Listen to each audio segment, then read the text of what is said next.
Plus Panalo!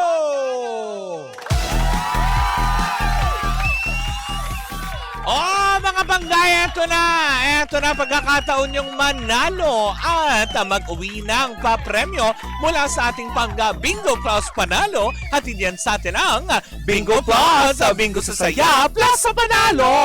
Kaya nga naman, idilat ang mga mata, buksan ang inyong mga tenga, pakinggang maigi ang aming sasabihin para malaman ninyo ang ating lucky card for the day na manggagaling sa Pinoy Truffle na nilaglag na. Eto na. Para sa lucky card ng Baklitas, ayan, tandaan nyo ito ha. Ang lucky card ng Baklitas ay Nine of Hearts. Diba? Tandaan nyo lang maigi ito dahil mamayang gabi sa programa ni Kuya Chico kung saan magbibigay siya ng kanyang hudyat. Pag pinaikot niyang roulette at matapat sa programang Baklitas, kailangan nyo masabi ang Nine of Hearts para makuha ninyo ang premyong 500 pesos na premyo on air. Plus ikaw kung masiswertihan ka online na mapili, additional 500 pesos for a total of 1,000 pesos. Ganong kagalante ang Bingo Plus sa lahat ng kanilang mga user at gamers, diba? Pero paalala pa rin natin sa lahat that gaming is for 21 years old and above only. Keep it fun, game responsibly. O, diba? At syempre mga pangga, dito na po natatapos ang ating pangga Bingo Plus Panalo. At hindi yan sa atin ang Bingo Plus, Bingo sa Saya Plus sa Panalo.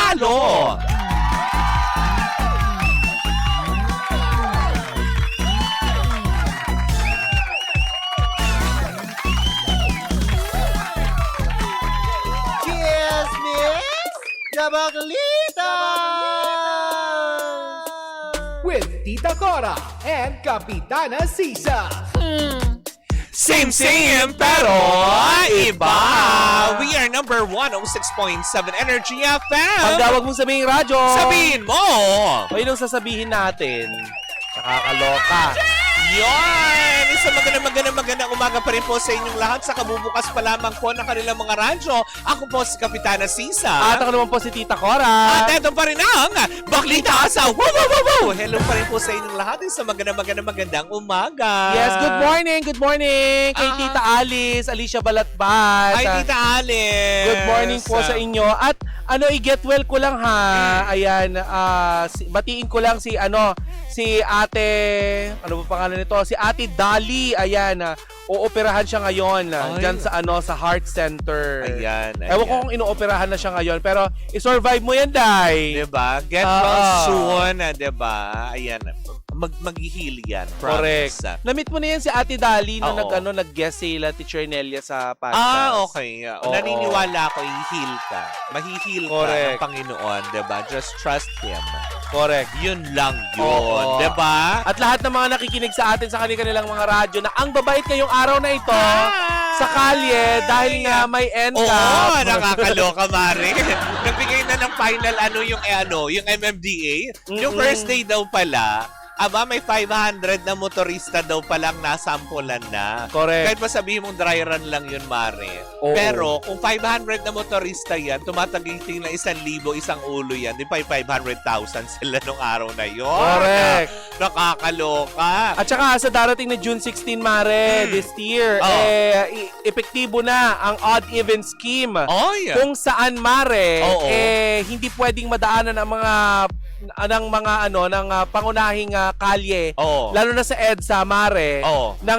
makinig ha, ayan, public service announcement, Monday, Wednesday, Friday, Oo. yung mga nagtatapos ang kanilang plate number sa 13579, Ay. hindi kayo pwede na Monday. So, 3 araw na? Monday, Wednesday, Thursday? Yes. Tatlong Yes, araw EDSA na. yan ha, EDSA lang. 1357. Lahat ng 13579. Ay.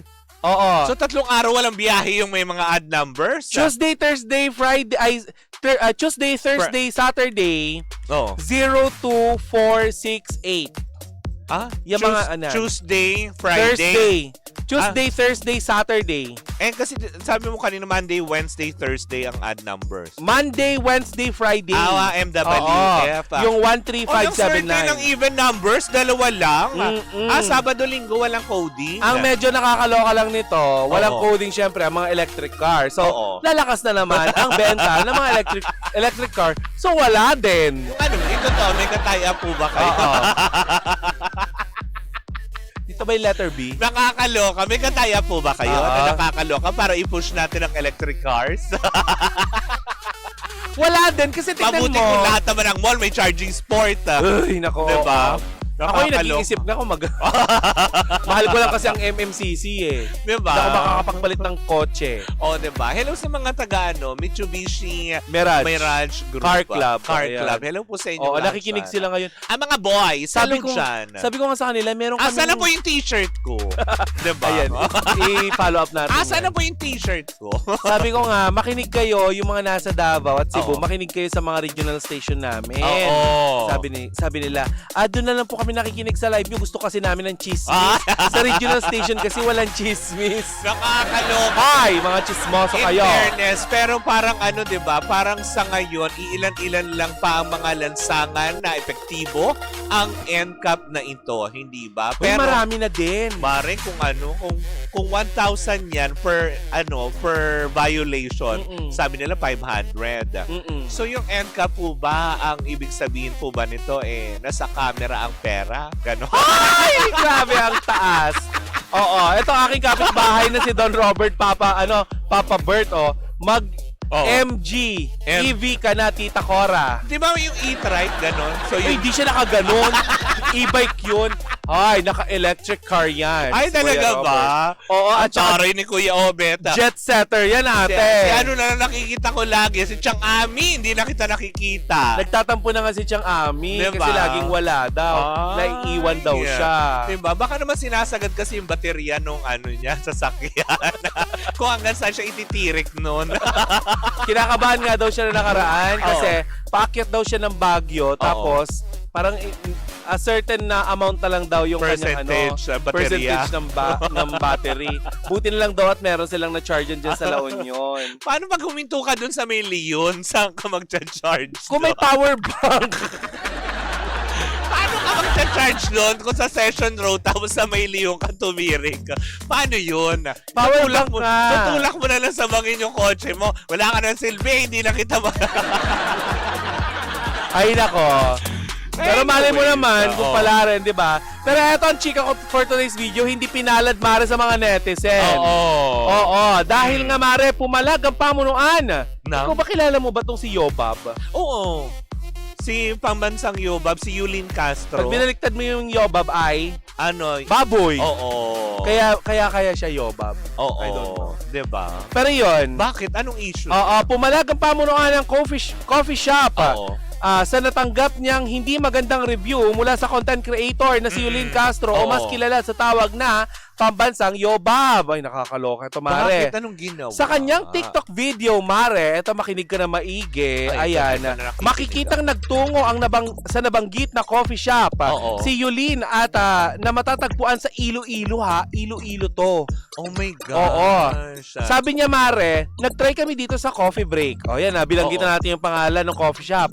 Ang daming ang dami. Sabi niya kasi marami talaga siyang in-order. Oo. Out of all of you, Oo. sabi sa mga food. Oo. Ayan, tas tinuro niya yung mga pagkain, walang masarap. Oh. Even the drinks, even the lasagna, lahat tabang, sabi Oo. niya. Ang dami nyo dyan, walang masarap sa inyo, ni isa. Tapos nagsalita siya ng, ay nako, bad word. Ay, talaga. Oo. Say ni Yulin sa kanya na tinukoy niyang mga order. Baka siguro kaya niya ginanyan kasi hindi pinagbigyan na EX deal. Ay! Oh. Nako. Pero, Kadalasan ganun Pag sinabi na influencer, kakain kami. pero Mare, hindi pa man Oh. nagtatagal, eto na. Ang Oh. coffee break sa Iloilo ay Nag-react respond. na. Oo. Oo. Sabi niya, thank you for sharing your thought, Miss Oo. Yulin Castro, Oo. about your recent visit Oo. to Coffee Break. Mm-mm. We appreciate all your feedback Oo. as it helped us to learn and improve. Mm-mm. However, Mm-mm. we were taken aback by a strong and explicit language used in your review. Kasi nga medyo nagmura. Ay, dun sa dulo. Oo. While we understand that not everyone will share the same taste, Oo. we believe that constructive criticism can always be communicated respectfully. Totoo yan. Sana, diba? Hindi yung constructive criticism Tapos ko na ma-post nyo bastos. online. Oo. Diba? Oo. We're proud of the work our teams put into creating a Oo. positive experience for every guest. Oo. And language that crosses the line Oo. can be disheartening. Oo. Not only to us, but to the people who work hard every day to serve our customers. Alam mo, Mare, eto ikaw muna. Sige, ano mo dito? Sa mga ganyang klase ng mga Hindi, content kasi- creator. Kasi content creator, 'di ba? Kasi katulad niyan, Mare, hindi ko na ilalayo yung storya kasi katulad po sa akin, 'di ba? Nag-food review po ako doon po sa restaurant ni David Licauco. Kailan yan? Parang last 2 weeks. Nag-ano ko eh. Nabash ka ba? Oo. Kasi parang daw, bakit daw ganun daw yung sinasabi ko? Wala Saan mo pinost yan? sa YouTube. Oh. Diba? Pero hindi ko naman sinabi Anong pangalan yan? yung sobra. Okay. Oo. Kumaga parang ni food review ko, masasarap po. Wala pong hindi masarap sa pagkain niya. Pero yung katulad niyan, diba, nagpaka-honest lang ako na review na medyo matagal ngayong servings kasi may kasama din akong professional chef eh. Sino? Na galing sa sa Ace Water Spa na chef na kumain kami doon. but pero walang kinalaman siya sa pag-review. Wala. Kasi Okay. kumain lang kami doon eh. Parang Oh. nung time na yun, nung nakikita nga nung chef na, kaya pala matagal ang serving kasi medyo maliit yung kitchen. Parang Understandable. ganun. Oo. So, chef, may kasama akong professional eh, na parang tipong ganyan. Pero sa mga ganong aspeto, pero para sa kanya kasi, di ba? Pero ako gusto ko sabihin na, nagbayad po ako wala po akong inano dito. Lahat po na kinakainan ni review ko, binabayaran namin. Pero dito, sa aspeto na to na may muras kasi sa dulo, Mare. Mm-mm. Unang-una, very sensitive ang mga Ilonggo sa mga ganon. Mm-mm. Kasi tama ka nga na sinabi mo kung hindi masarap yung unang taste mo pa lang, 'di ba? Hindi mo i-video lahat ng food na pinalabas mo, in-order mo na parang nasa menu nila, including the drinks. Tapos sasabihin mo hindi masarap.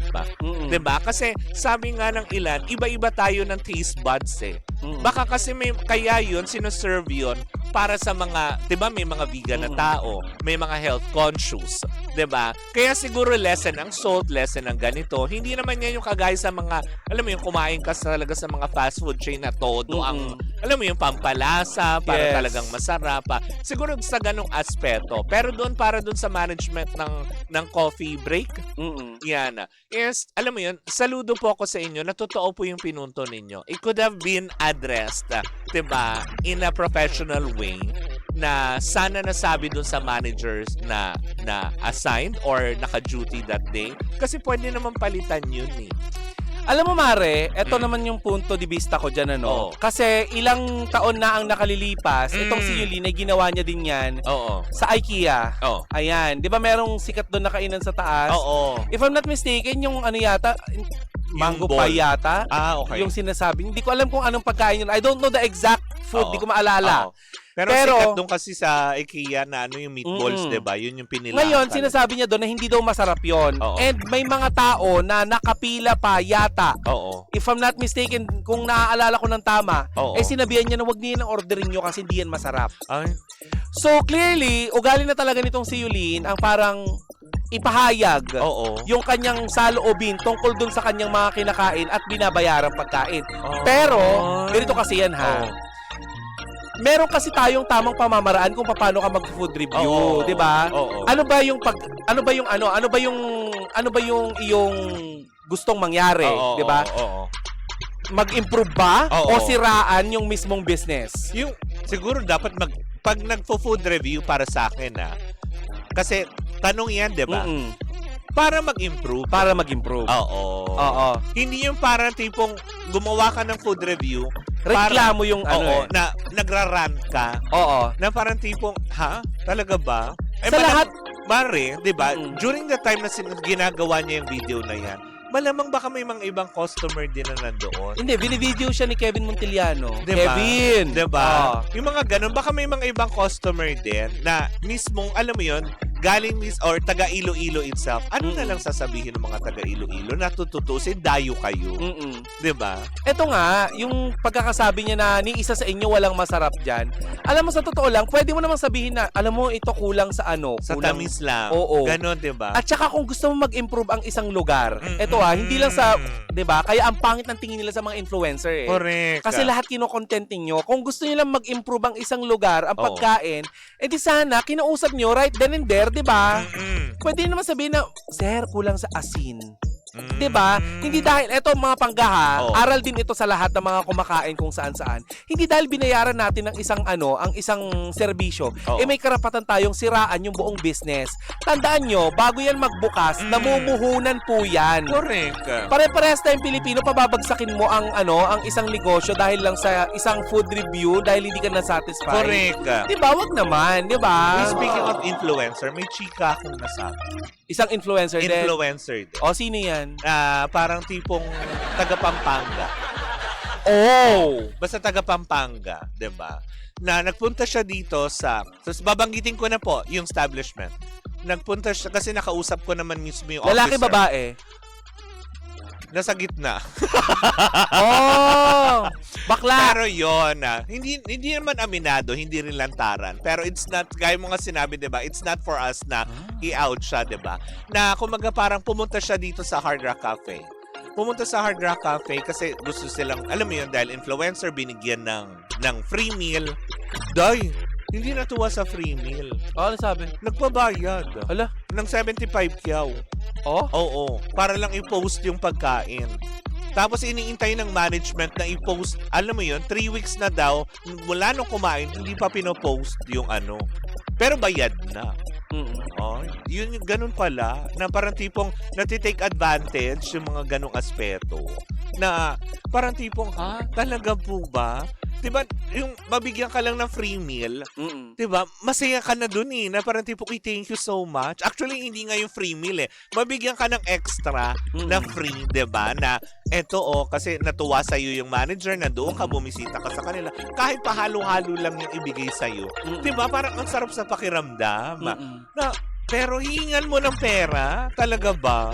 Hindi ba mare masasabi natin yung mga ganyang attitude ng ibang influencer? Hindi lahat Oo. Kasi may mga kilala kami influencer na mababait. Magagalang, lalo na pag nakakakita ng mga artista sa mainstream. Correct. Diba? Entitlement ang tawag dyan Diba? Na parang tipong, kung yung mga talagang sikat na artista, sabihin na nga natin, Ding Dong Dantes, pag kumakain yung mga yan, nagbabayad yan talaga. At hindi nga sila nagpapa-VIP treatment Correct. Diba? Na parang, talaga po ba? At saka the word influencer, hindi ba dapat kayo yung nagiging huwaran? Correct. Diba kayo Alam yung mo, Mare, role model? Agree ako dun sa sinabi mo Kung magre-review ka at hindi ka nasarapan, sana sinabi mo in a nice way na lang na, alam mo ito, masasarap to kung ganito ang mas may konting lasa pa. Diba? Kaya believe pa rin talaga ako sa mainstream media. Tignan mo kung paano mag-food review. Yo, Bob, ito advice lang, Beb, ha? Diba? Panoorin mo paano mag-food review itong si Cara David. Oo, diba? Yan! Dahil na-feature yan sa mga ilang mga segments na ginagawa Sino pa ba yung mga niya? nag-food review na Mare? Si asawa ni Iya Villania, si Drew Arellano, doon sa biyahe ni Drew, di ba? Yes. May mga pinupuntahan siyang lugar, pero nire-review niya, kumakain siya ng mga local delicacies. Kasi yun ang gusto nating maipromote. At saka sino ba tong yung kung saan may masarap, agad pinupuntahan. Tama ba? Oo, Sa food trip? Yes. Yan ang mga Pero kasi Oo. Mare, eto may mga ibang influencer kasi na pinagkakakitaan nila yung food review. Minsan pangit din yung ganito yung sasabihin nyo. Oo. Magpapabayad kayo sa may-ari. Oo, Ipapakita nyo napakalaki ng serving. Oo. Pagpunta ng tao doon, Ano mo yung Kakapiranggot. Oo, diba? totoo naman. Na-hype lang, 'di ba? Okay lang naman yung mga ganon kasi hanap buhay niya Inaway ako dyan ni Lida Aquino. Dahil may na-hype lang na sa TikTok. Pinunta namin kainan na akala ko masarap na masarap. Hindi pala. 'Di ba? Yung sinervan kayo ng ng sabi niya wagyu pero Oo. spam na hiniwa yung walang Maling. maling ba? Maling talaga dahil yung lasa. Yung wagyu nila. Parang galing sa lata. Gano. Pero kasi hindi na para siraan natin. Oo. Kasi baka malay mo naman, Yes. 'Di ba? May paraan pa. Pag ganun, kausapin niyo na lang, tawagin niyo yung waiter. Yung Oo. hindi scandalous na, waiter! Oo, yung mga tipong yung iba papansin, bakit ganito ito, bakit ganyan, Oo. di ba? Tsaka yung iba pa, pag yung mga katulad niyan, para sa mga nakikinig niyan, pag kumakain kayo sa restaurant na alam yung madumi, o kaya may buhok, may kung ano man, tawagin nyo na lang discreetly yung manager. Totoo yan, yung The Chew Show. Oo. At saka si Jared, kilala niyo si Jared, nakakatawa siya food review. May mga, alam mo yun, na nakakalungkot lang isipin kasi, alam mo yun, may mga ilan-ilan talaga matitinong influencers na nadadamay when it comes to this na katulad ganito sa nangyari kay Yobab, 'di ba? Sa ginawa niyang pag-food review sa isang coffee shop diyan sa Iloilo. Madadamay yung iba. Kasi syempre matatag as influencer. Syempre iisipin ng iba, naku ganyan yung mga influencer na yan. Ganyan, keme. Ang pangit na ng tingin tuloy nila sa mga influencer. Diba? Kasi alam nyo, eto lang sa totoo lang ha, wag naman sana ninyong gamitin yung clout ninyo upang nang sa ganun makapanakit ng ibang tao. Correct. Sasabihin kong clout kasi sa totoo lang naman, may mga influencer na hindi nagtatagal yung fame ninyo. Correct. Alam niyo kung bakit? Dahil sa attitude. 'Di ba? Na parang mga tipong sana kung nagiging influencer kayo sa isang brand, kung sana nagiging ROI yan para sa mga brands na kumukuha sa inyo. Kaya lang, kung dahil lang sa views, tapos wala naman sa negosyo itself, diba? Siniraan nyo na. Diba? Na nakakalungkot. Lalo na kung hindi naman sobrang laki ng business. Hindi, tsaka bakit kailangan magmura? Oo. Bakit kailangan may ganun? Okay na sana eh. Okay lang naman. Diba? Wala namang problema yun eh. Tatanggapin naman ng may-ari yun na ganun eh. Yun ang dahilan kung bakit niya siya kinall out eh. Kasi dahil sa bad words. Dahil sa mura. Explicit words na ginamit niya. Wag ganun. Mababait. Lalo mo, likas na mababait ang mga Ilonggo. Kahit galit sila. Nararamdaman ko yung may-ari nun mismo na nagagalit siya. Pero, alam mo, malumanay pa rin. Kasi ganyan ang karakteristik at persona ng mga Ilonggo. Tsaka eto na lang, Yobab. Makinig ka ha. Kasi, tignan mo nga si Gordon Ramsay, di ba? Pag nagre-review siya sa isang restaurant, tinutulungan niya itong mabago. Tinatawag niya. Kasi hindi siya Gordon Ramsay na yun, Oo, ha? diba?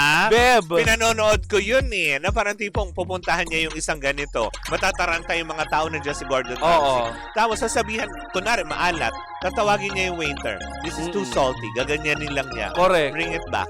No? Hindi, tsaka tinutulungan niya yung buong restaurant para makabangon, yung para mga mabago, ganun. di ba? Sana mabago yung pananaw ng mga influencer pagdating sa mga ganito. Tingin mo ba, Mare, sa pagkakataong ito, may mababago or may matututunan si Yobab? Alam mo yan, hindi ako magtataka, Mare, na kung sakali itong may-ari mismo ng coffee shop na to is idulog niya to sa local government at patawan sila ng persona non grata. Diba? Yung mga ganong aspeto, hindi ako maso-surprise. Sa Iloilo ba yung yung Guimaras? Oo, Iloilo. O dumayo pa kayo dyan. Kasi nakita ko nakaraan, magiliw silang tinanggap ng mga taga Iloilo para sa yung Guimaras Festival ata. Diba?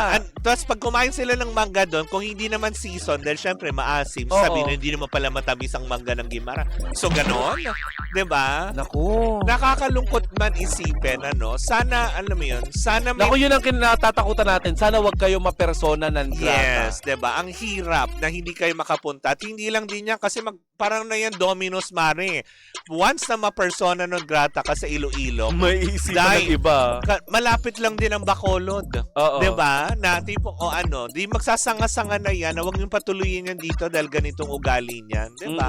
Tsaka isa pa, pagdayo po tayo sa mga lugar-lugar, diba? Makisama. Huwag po natin, alam mo yun, yung pairalin yung pagiging entitlement natin bilang influencer ako Keme. Walang ganun. Diba? Hindi ka rin Diyos, diba? Na para... Hindi, tsaka, di ba, though may trabaho na kasi nagpo-food review tayo, di ba, para masabi natin kung masarap ba talaga. May kanya-kanya po tayong taste buds. Maaaring yung hindi masarap sa'yo, masarap sa iba. Correct. Di ba? Ng mga tipong ganyan na aspeto. Tsaka girl, grasya yun para lait-laitin mo at murahin mo. Hindi, diba? Parang hindi yung may-ari ang binastos niya. Yung biyaya ng Panginoon sa kanya. Diba? Sabi nga niya, ang dami-dami dyan, ni isa walang masarap. Diba? Darating ang araw. Wala kang makakain. Pag wala kang makain, pagsisisihan mo yung sinabi. Parang sasabihin mo na sa bagay, kung hindi naman nila, sa bagay, kasi diba, Mukhang mayaman naman si Pinaf- Yobab. At Parang hindi ang flaunt nila, 'di ba? Hindi naman siya talaga lumaking mahirap. May kaya na talaga, 'di ba? Kung maranasan mo po sana na kumain ng toyo at may mantika lamang Mm-mm. at inuulam ang Milo sa kanin, Mm-mm. tsaka po tayo mag-usap patungkol diyan, 'di ba? Pero nakakalungkot, 'di ba? Kasi kung ako nga naranasan ko 'yun eh. Yung toyo lang tsaka mantika, 'di ba? Pag talagang walang-wala eh, anong gagawin natin? Mm-mm. Oo. Kaya masakit na nakikita mo na ang dami-dami nyo dyan, Oo. walang masarap. P. Oh.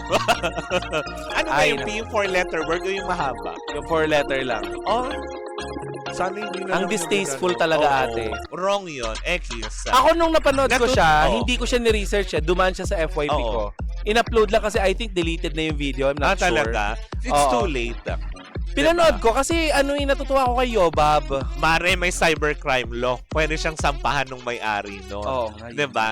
Ng demanda. Ng, alam mo yun, mapanira ka ng ano. And for sure, siguro in-accommodate naman sila na maayos doon dahil kilala Mukha kayo. naman, kasi mukha naman komportable sila sa upuan nila. Pero ang nakakalungkot lang siguro dito is yung, alam mo yun, siguro para sa kanila, alam mo yun, for fun. Pero kasi, Nakakatawa pa ba?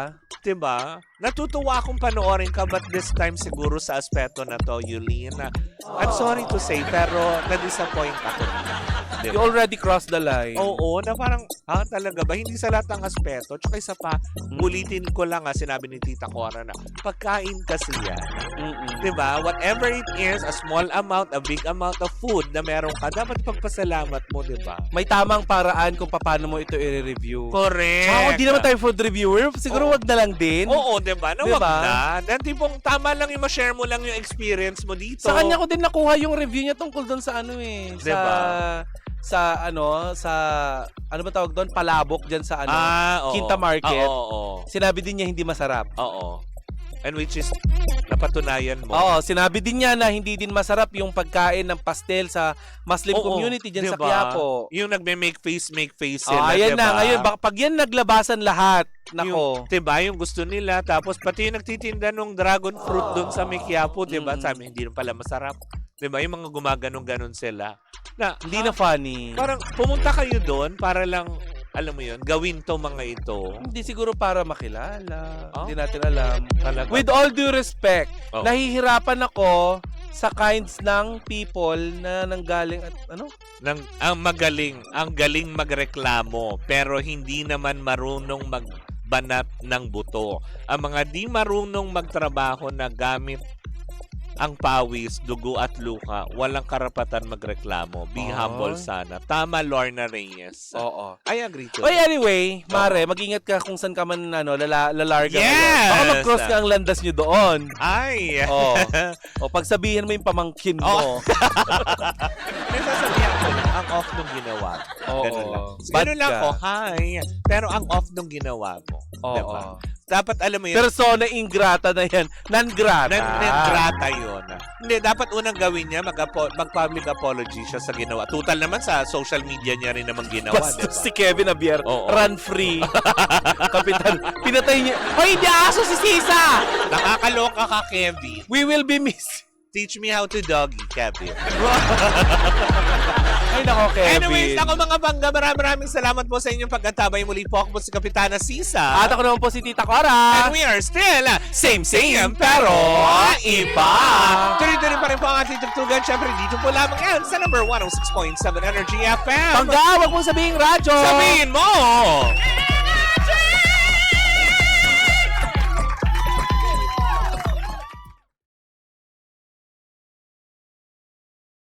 Hi Pangga! Ako po si Gandang Kara and don't forget to follow us sa lahat ng mga social media platforms namin at Energy FM 106.7 sa Facebook, sa Twitter, Instagram, YouTube, and TikTok. At samahan mo na rin ako sa aking programang Hot Stories na lagi po akong live 12 noon hanggang 3 p.m. sa TikTok Live or sa Facebook Live. Ako po nag-iisang chicks ng radyo, si Gandang Kara. Pangga, wag mo sabihin radyo, sabihin mo Energy!